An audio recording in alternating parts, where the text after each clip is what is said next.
गरीब आदमी था। एक दिन वो राजा के पास गया और बोला, महाराज, मैं आपसे कर्ज मांगने आया हूँ। कृपा कर आप मुझे 5,000 रुपये दें। मैं 5 वर्ष के अंदर आपके रुपये वापस कर दूंगा। राजा ने उसकी बात पर विश्वास कर उसे 5,000 रुपये दे दिए। 5 वर्ष बीत जाने के बाद भी जब उस व्यक्ति ने राजा के 5,000 रुपये नहीं लौटाए तब राजा को मजबूरन उसके घर जाना पड़ा। लेकिन वहाँ वो व्यक्ति नहीं मिला। जब भी राजा वहाँ जाता बहाना बनाकर उसे वापस भेज दिया जाता। एक दिन फिर राजा उस व्यक्ति के घर गया। वहाँ और कोई तो नहीं दिखा, एक छोटी लड़की बैठी थी। राजा ने उसी से पूछा, तुम्हारे पिताजी कहाँ हैं?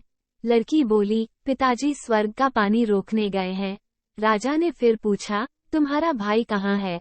लड़की बोली, बिना झगड़ा के झगड़ा करने गए हैं। राजा के समझ में एक भी बात नहीं आ रही थी, इसलिए वो फिर पूछता है, तुम्हारी माँ कहाँ है? लड़की बोली, माँ 1 से 2 करने गई है। राजा उसके इन ऊर जुलूर जवाब से खींच गया। वह गुस्से में पूछता है, और तुम यहाँ बैठी क्या कर रही हो?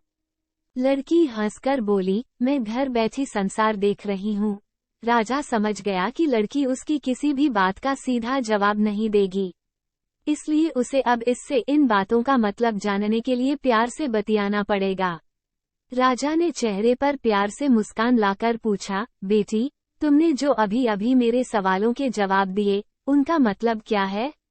मैं तुम्हारी एक भी बात का मतलब नहीं समझ सका। तुम मुझे सीधे सीधे उनका मतलब समझाओ। लड़की ने भी मुस्करा कर पूछा, अगर मैं सभी बातों का मतलब समझा दूं तो आप मुझे क्या देंगे? राजा के मन में सारी बातों को जानने की तीव्र उत्कंठा थी। वह बोला, जो मांगोगी वही दूंगा।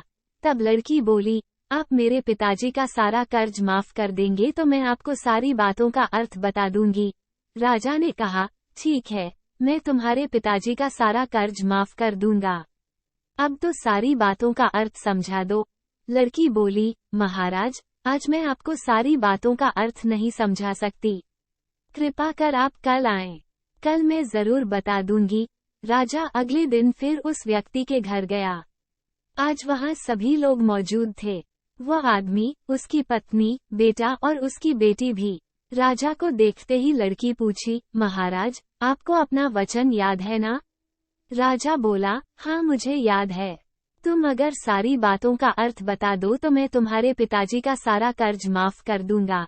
लड़की बोली, सबसे पहले मैंने ये कहा था कि पिताजी स्वर्ग का पानी रोकने गए हैं। इसका मतलब था कि वर्षा हो रही थी और हमारे घर की छत से पानी टपक रहा था। पिताजी पानी रोकने के लिए छत को छा बना रहे थे, यानी वर्षा का पानी आसमान से ही गिरता है और हम लोग तो यही मानते हैं कि आसमान में ही स्वर्ग है। बस पहली बात का अर्थ यही है। दूसरी बात मैंने कही थी कि भैया बिना झगड़ा के झगड़ा करने गए हैं। इसका मतलब था कि वे रेंगनी के कांटे को काटने गए थे। अगर कोई भी रेंगनी के कांटे को काटेगा तो उसके शरीर में जहां तहां कांटा गड़ ही जाएगा, यानी झगड़ा नहीं करने पर भी झगड़ा होगा और शरीर पर खरोंचें आएंगी। राजा उसकी बातों से सहमत हो गया। वो मन ही मन उसकी चतुराई की प्रशंसा करने लगा। उसने उत्सुकता के साथ पूछा, और तीसरी चौथी बात का मतलब बेटी? लड़की बोली, महाराज, तीसरी बात मैंने कही थी कि माँ 1 से 2 करने गई है। सका मतलब था कि माँ अरहर दाल को पीसने यानी उसे 1 का 2 करने गई है। अगर साबुत दाल को पीसा जाए तो 1 दाना का 2 भाग हो जाता है, यानी यही था 1 का 2 करना। रही चौथी बात तो उस समय मैं भात बना रही थी और उसमें से 1 चावल निकालकर देख रही थी कि भात पूरी तरह पका है कि नहीं। इसका मतलब है कि मैं 1 चावल देखकर ही जान जाती कि पूरा चावल पका है कि नहीं। अर्थात चावल के संसार को मैं घर बैठी देख रही थी। ये कहकर लड़की चुप हो गई। राजा सारी बातों का अर्थ जान चुका था। उसे लड़की की बुद्धिमानी भरी बातों ने आश्चर्य में डाल दिया था। फिर राजा ने कहा, बेटी, तुम तो बहुत चतुर हो, पर एक बात समझ में नहीं आई कि यह सारी बातें तो तुम मुझे कल भी बता सकती थी, फिर तुमने मुझे आज क्यों बुलाया? लड़की हंसकर बोली, मैं तो बता ही चुकी हूँ कि कल जब आप आए थे तो मैं भात बना रही थी। अगर मैं आपको अपनी बातों का मतलब समझाने लगती तो भात गीला हो जाता या जल जाता, तो माँ मुझे जरूर पीटती। फिर घर में कल कोई भी नहीं था। अगर मैं इनको बताती कि आपने कर्ज माफ कर दिया है तो ये मेरी बात का विश्वास नहीं करते। आज स्वयं आपके मुंह से सुनकर कि आपने कर्ज माफ कर दिया है, जहां इन्हें इसका विश्वास हो जाएगा, वहीं खुशी भी होगी। राजा लड़की की बात सुनकर बहुत ही प्रसन्न हुआ। उसने अपने गले से मोतियों की माला निकाल उसे देते हुए कहा, बेटी, ये लो अपनी चतुराई का पुरस्कार। तुम्हारे पिताजी का कर्ज तो मैं माफ कर ही चुका हूँ।